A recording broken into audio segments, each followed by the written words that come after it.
When the wooden floor gave way beneath Officer Carla Hensley's boot, no one expected to find teeth. The planks had rotted, yes, but the smell was worse. Sour metallic, faint at first. But as the morning sun pierced the dust-choked air of 112 Black Hollow Road, the truth grew harder to ignore. The house long abandoned, the cellar sealed, and now one boot misstep away from one of the darkest discoveries in Appalachian history. What they unearthed over the next 6 hours would leave an entire department shaken. For human skulls, 3 spines, dismembered and separated by years, bones wrapped in thick canvas tarps, teeth filed, eyeballs preserved in tiny glass vials. But to understand who or what created this graveyard disguised as a home, we have to go back to 2009, to a man named Eli Mercer. Black Hollow, Kentucky.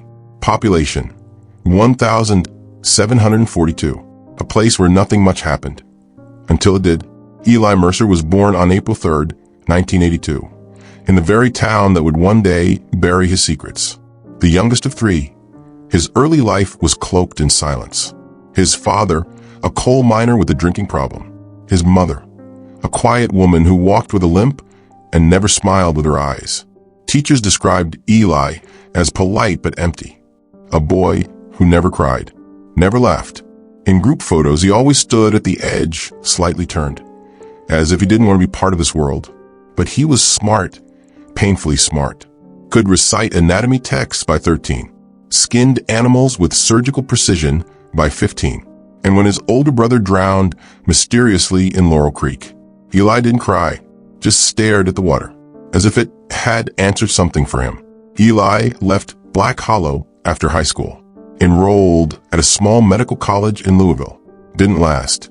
He was expelled in 2002 after a female student reported him for dissecting roadkill in their shared dorm bathroom. No charges were filed. He returned to Black Hollow in 2003 and took up carpentry. Quiet, efficient, solitary work. Perfect for a man who needed silence to hide his compulsions. Between 2003 and 2011, 4 women disappeared within 40 miles of Black Hollow. All transit, all struggling, all off the radar. Tina Wheeler, 29, last seen at a truck stop in Hazard. Marla Daniels, 36, reported missing by a halfway house. Amber Lefevre, 22, a runaway from Georgia. Lexi never identified. Found only through DNA after discovery. No one connected the dots because no one looked hard enough. Not until a woman named Cassie Pennington vanished in 2012. Cassie was a single mother of 2, working nights at a diner off Route 31. She was cautious, observant, the kind of woman who knew when someone was watching her.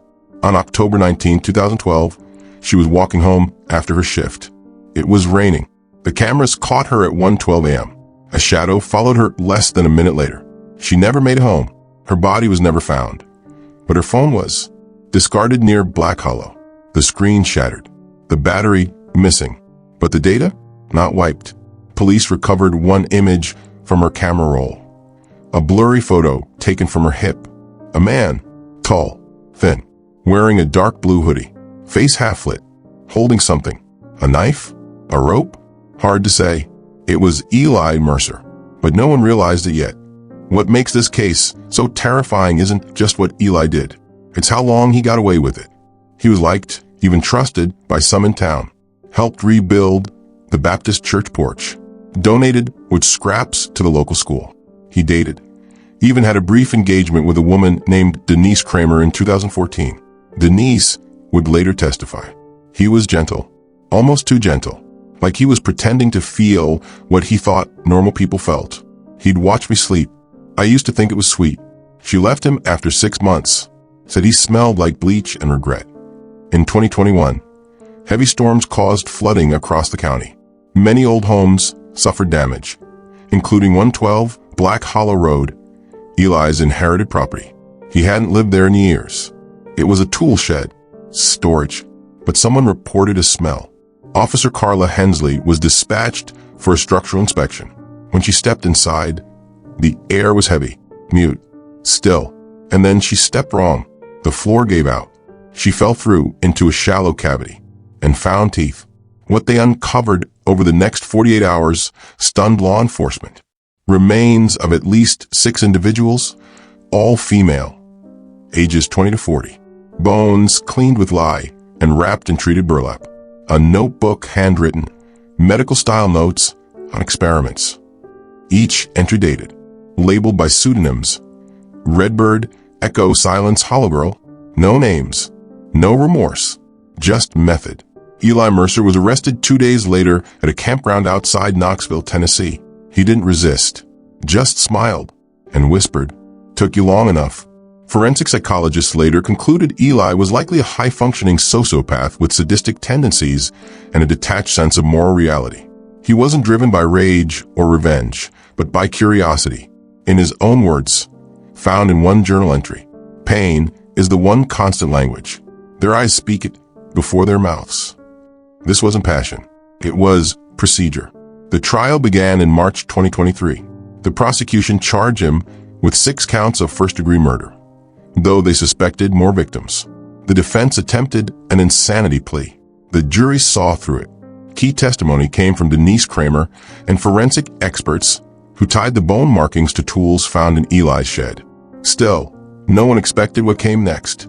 In a chilling twist, Eli requested to testify. "I gave them peace," he said flatly. "I removed the noise from their lives." No remorse, no apology, just philosophy. He was found guilty on all counts, sentenced to life without parole. But the case wasn't over. 6 months after the verdict, a missing person report from 2001 resurfaced. A girl named Arden Colfax, age 14, never connected to Eli, but a bracelet she wore, a hand-carved oak charm, was found in one of the burlap sacks. Eli was only 19 at the time, which raises the question, was Arden his first? And if so, how many more out there, beneath the floorboards? Some killers scream through their crimes. Others whisper. Eli Mercer did neither. He studied, observed, and executed, not out of rage, but out of ritual. And it forces us to ask, how many monsters live quiet lives? How many smiles hide scalpels? How many hands shake yours before sealing your fate? Sometimes, the scariest evil isn't the one that howls in the dark. It's the one that quietly builds a coffin beneath your feet. They said she drowned, but the bones said otherwise. July 14th, 2023. An unmarked evidence box, dusty, forgotten, found buried in the archives of the Harlan County Sheriff's Office. Inside, a worn Ziploc bag, contained within, a hand-carved wooden bracelet, small enough for a teenage wrist, water-damaged but intact. It had once belonged to a girl named Arden Colfax, missing since 2001. But what made the bracelet relevant again 22 years later was that it had been pulled from the canvas tarp found beneath Eli Mercer's floor. The implications were immediate.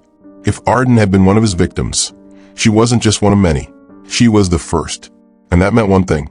The killing started far earlier than anyone thought. Arden wasn't a runaway. She wasn't on drugs. She wasn't forgotten. She was 14 years old, an honor student violin player, and only child from neighboring McDowell County, West Virginia. Her mother, Catherine Colfax, was a high school English teacher. Her father, Joel, a welder at the local mill. Normal, loving, tight-knit. On August 18, 2001, Arden left her house on her bike to meet her friend at a creek they called the Shimmer. She never arrived. Her bike was found 4 days later, leaning neatly against a tree, as if it had been parked. Not crashed, not discarded. Her body was never found. The case went cold, until now, when the bracelet was re-examined and linked to the remains under Eli Mercer's floorboards. DNA swabs confirmed it. Remnants of skin and blood belonged to Arden Colfax. Her bones weren't intact, only fragments. Her left femur, cracked in half, showed signs of deliberate sawing. Her teeth, 2 of them, were drilled, then filled with what appeared to be lead. It was the same twisted signature, later seen on other victims from 2011 onward. But this was different, cruder, less clinical. Slaughter, his first experiment, the beginning of his methodology. In Eli's storage unit, authorities uncovered a locked box previously dismissed as empty. When cracked open, inside was a leather-bound journal, brittle and waterworked. It contained only 9 pages with legible text, written in a younger hand. One entry read, "She was quiet, didn't scream, just blinked a lot. Her eyes were full of questions I couldn't answer. I felt like God." No name was used, but the date scrawled at the top, August 18, 2001, the day Arden disappeared. Investigators revisited Black Hollow, asked if anyone had seen Arden near town in 2001. Only one did, Edna Bellman, now 84, then a male clerk. She remembered a girl matching Arden's description walking beside a tall, pale young man down by the post office. She thought it was odd because they didn't seem to talk. She recalled Arden was crying but not yelling. Edna never reported it. "I didn't think I was seeing something bad. Just a quiet couple. He had this way about him, like he erased sound." What becomes clear is that Arden's murder wasn't about lust, rage, or robbery. It was curiosity, a test, a first attempt at control. Eli Mercer, barely 19, had begun treating life like an experiment. Arden was the first body on his table, not because she was weak, but because she was nearby, trusting and alone, and her death gave him something no human should have, the taste for silence. Catherine and Joel Colfax never moved from McDowell County. Their house stayed the same, Arden's room untouched for 22 years. Every year on August 18th, Catherine lit a candle in the window. When the news broke that her daughter's remains had been discovered under the floor of a serial killer, she collapsed. Joel said she didn't speak for 2 full days. "I used to pray she was alive. Then I prayed she was at peace. Now I just pray he dreams of her screaming." The Colfaxes declined televised interviews, but they released one statement. "You kept her from us for 22 years. You don't get to keep her in memory. She belongs to the world now, and we will tell everyone what you did." During a second interview, detectives confronted Eli Mercer about Arden Colfax. He smiled. "Took you long enough. She was my whisper. They all were noise. She was the beginning." When asked directly if she was his first kill, he replied, "First? No, just the first one you'll find."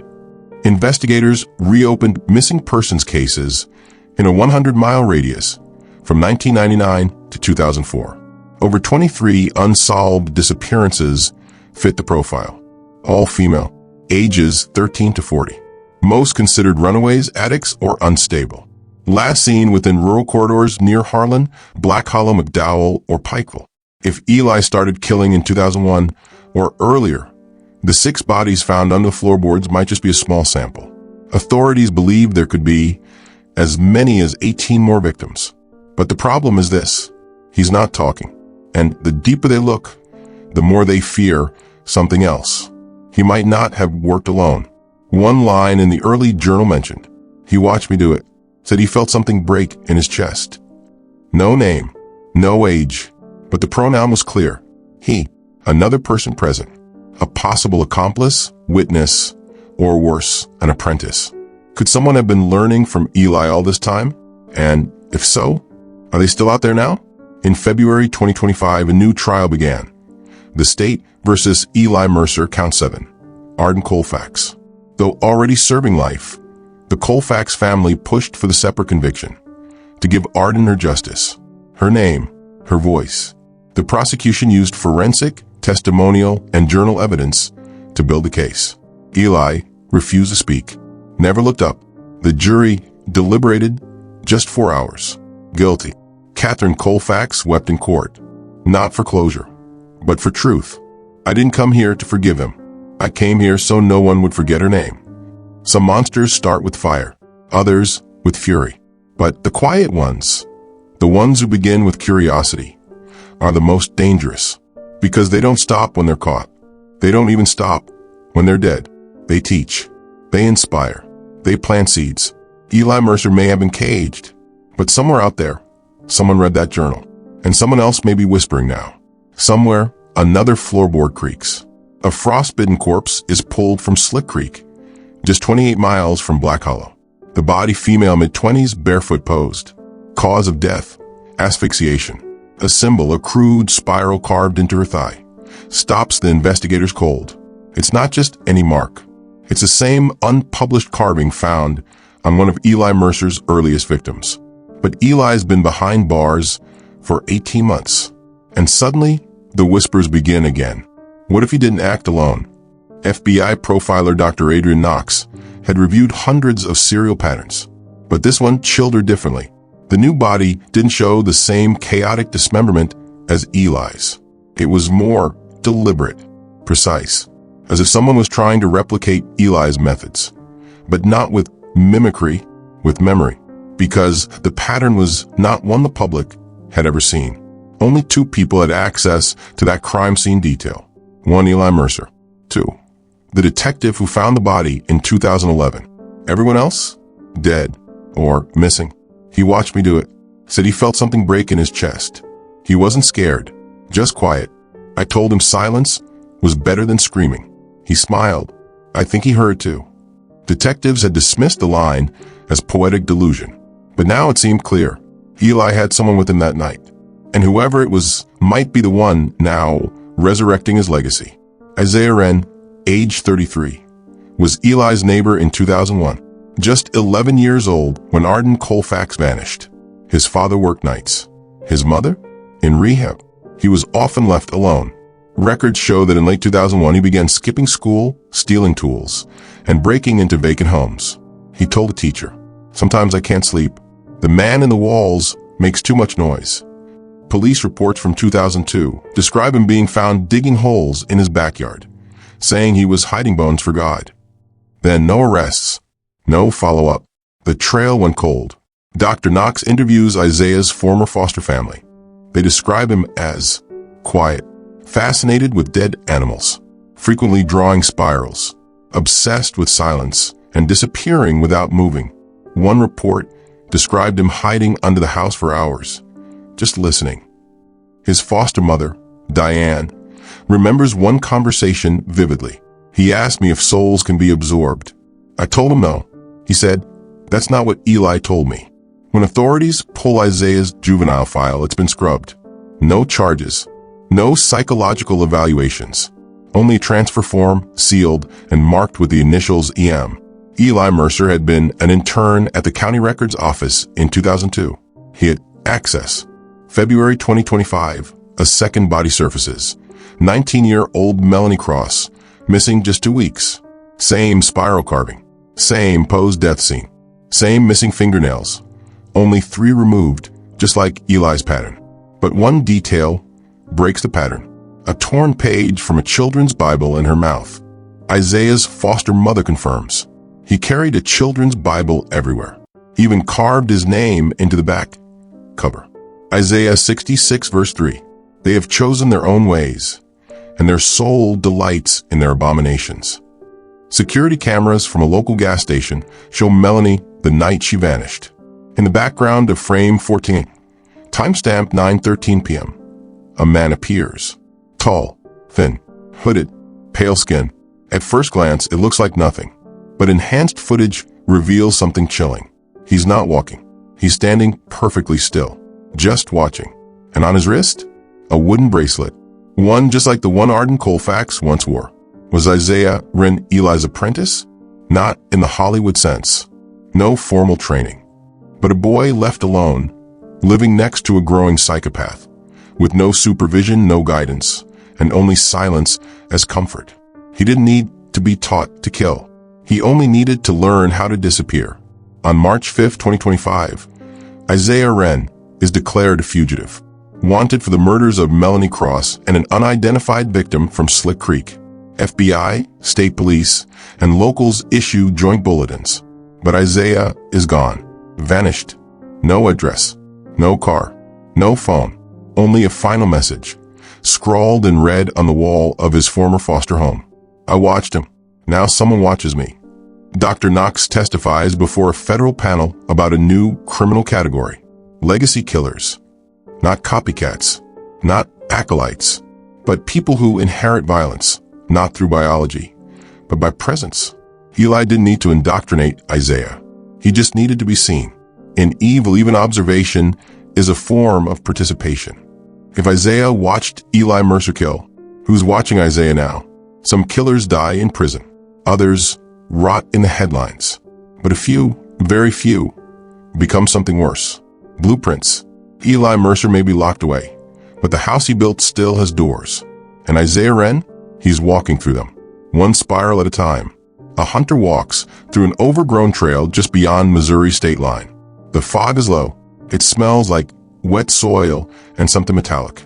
His boots crack fallen branches with every step. Then he stops. A body. Female. Young. Barefoot. Her wrists are tied with black silk ribbon. A small spiral has been carved into her sternum. Her eyes are wide open. Her mouth is duct taped shut. But the most disturbing detail is the smile etched into her lips, stitched. Beneath her hand is a small leather journal. On the front, in red ink, "For EM, you showed me the way." Inside, the final entry. "I wanted to be alone, but the dark finds the dark. And now he watches me." Isaiah Wren had struck again, but this time it felt like the end. The FBI recovered 57 pages of thoughts, sketches, and cryptic notations. Isaiah didn't name victims. He didn't describe murders. He described compulsion. He took their sound first. I take their breath. I see the walls he saw. I hear the wood crying when it knows it will be broken. I thought watching him made me strong, but all it did was empty me. Psychologists who read the journal say it isn't just confession. It's dissociation. Isaiah Wren was unraveling, and deep inside, that spiral was a man begging for someone to stop him. The spiral never ends. Unless I do. 3 weeks after the forest body was found, an envelope arrives at the FBI Behavioral Analysis Unit in Quantico. No fingerprints. No return address. Inside a flash drive, the file is titled Inheritance.mp4. The footage is grainy, lit by a single light bulb hanging above. Isaiah Wren is sitting cross-legged on a concrete floor. His face is gaunt. His beard is longer than we've seen before. His eyes are dead. Then he begins to speak. "This isn't for you. This is for him. I know he watches, just like I did, and now I know what it did to me. He gave me a mirror, and all I saw was rot. I'm going to bury myself where you buried them, and if they find me, tell them the spiral ends here." The video ends with a single word in white text. Redwood. There are hundreds of places called Redwood, but one profiler remembered something buried deep in Eli Mercer's family files. Redwood Farmhouse, an abandoned property in upstate Arkansas, owned by Eli's great-uncle. It had burned down in 1999. Eli visited there frequently as a teen. The house? But the basement? Made of concrete, still intact. A team is dispatched. The moment the search team steps inside the burned-out remains, they feel it, rawness.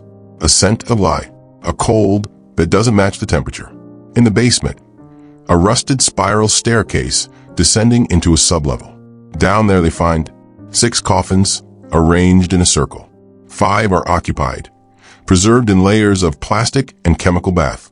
All victims match the missing persons from the past 18 months. The 6th coffin is empty. Beside it, a journal and a shovel. On the wall, in charcoal. If I bury myself, will I stop watching? Isaiah Wren had prepared his own grave, but he was nowhere to be found. A gas station security camera near the Arkansas-Oklahoma border. April 16, 2025. Footage shows a man, thin, hooded, walking into the rest stop bathroom. Then, minutes later, a second man follows. Only one comes out. He's wearing different clothes, but the build, height, and gait are the same. Forensics later confirm. DNA inside the bathroom matches Isaiah Wren. So who walked out? In 2026, an anonymous artist calling themselves Vox in Tenebris began releasing portraits online. Each drawing depicts one of the known victims of the floorboard murders. But hidden in each image is a background figure, always the same, hooded, faceless, holding a spiral, sometimes on a necklace, sometimes branded into flesh. The final image in the series shows Eli Mercer, but he's smiling, not from a mugshot, from a window, as if still watching. The caption? There is no silence, only echoes. They say evil dies in darkness, but sometimes it multiplies. In silence, in obsession, in inheritance. Eli Mercer died in a cell. Isaiah Wren vanished into legend. But the spiral? The spiral never ends. Because the most terrifying truth? Sometimes we don't just fear monsters. We follow them.